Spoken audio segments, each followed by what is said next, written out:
খুবই মজার একটি রান্না, অসাধারণ টেস্ট। না খেলে বোঝাই যাবে না। প্রথমেই আমি একটা ডাব নিয়ে নিয়েছি। ডাবটাকে খুব সুন্দরভাবে কেটে নিয়েছি। ডাবের ভেতরের যে পানি ছিল, একটু একটু নরম নারিকেল হয়েছিল, সব কিছুই বের করে নিয়েছি। আর উপরে খুব সুন্দরভাবে ঢাকনাটা তৈরি করেছি। আর ডাবের পেছন সাইডটাও কিন্তু একটু সমান করে কেটে নিয়েছি।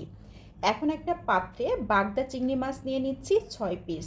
আমি চিংড়ি মাছের মাথার অংশ রেখেছি, লেজটা রেখেছি, আর গায়ের খোসাগুলো ছাড়িয়ে ফেলেছি। এইভাবে চিংড়ি মাছটা কাটলে দেখতে একটু বেশি সুন্দর দেখা যাবে। তো এখন পেঁয়াজ কুচি নিয়ে নিচ্ছি 2 টেবিল চামচ, কাঁচামরিচ ফালি 4-5টা, ডাবের কুচি নারিকেল ব্লেন্ড করে দিয়ে দিচ্ছি।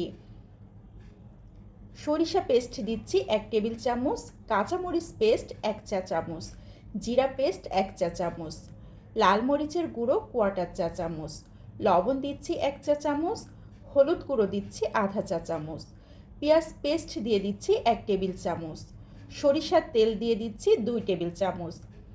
এখন সব কিছু হাতের সাহায্যে খুব ভালোভাবে মাখিয়ে নিতে হবে। খুবই ভালোভাবে মাখাতে হবে যাতে চিংড়ি মাছের সাথে সব মশলাগুলো খুব ভালোভাবে মেখে যায়। তো আমি একটা একটা করে চিংড়ি মাছ খুব ভালোভাবে মাখিয়ে নিয়েছি। মাখানোর পরে রেস্টে রেখে দিলে তো খুবই ভালো।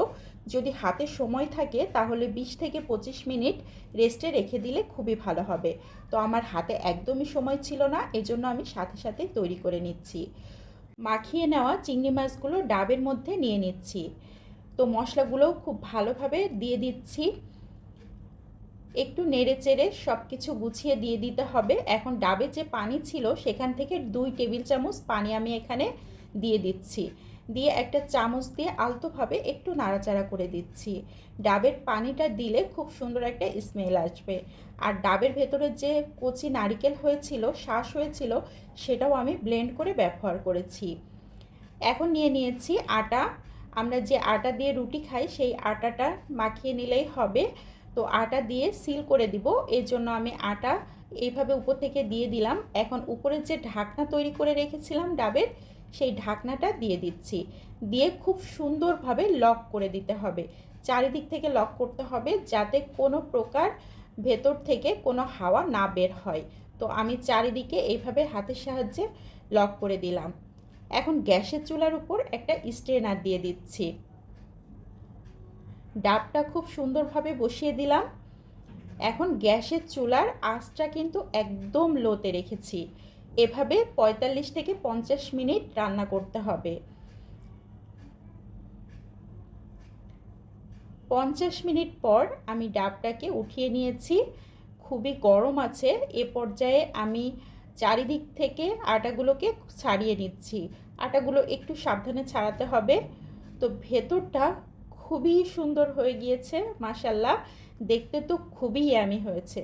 চারিদিকে যে আটা ছিল সেই আটাগুলো আমি খুব ভালোভাবে ছাড়িয়ে নিচ্ছি। এখন চামচের সাহায্যে একটু দেখিয়ে দিচ্ছি যে চিংড়ি মাছগুলোর কী অবস্থা। খুবই সুন্দর হয়ে গিয়েছে আর এত সুন্দর একটা স্মেল বের হচ্ছে যে আসলে বলে বোঝানোর না। খুবই সুন্দর। তো এটা খেতে কিন্তু খুবই মজার ছিল। আমি প্রথমে বুঝতেই পারিনি যে এতটা মজার হবে। তো আমি সার্ভ করে নিলাম। আমার আজকের এই ডাব চিংড়ির রেসিপিটি কেমন লাগলো সবাই লাইক ও কমেন্টের মাধ্যমে অবশ্যই জানাবেন। ভালো লাগলে পেজটাকে ফলো করে পাশে থাকা বেল আইকনটা প্রেস করে রাখবেন। আজকের মতো বিদায় নিয়ে নিচ্ছি। আসসালামু আলাইকুম।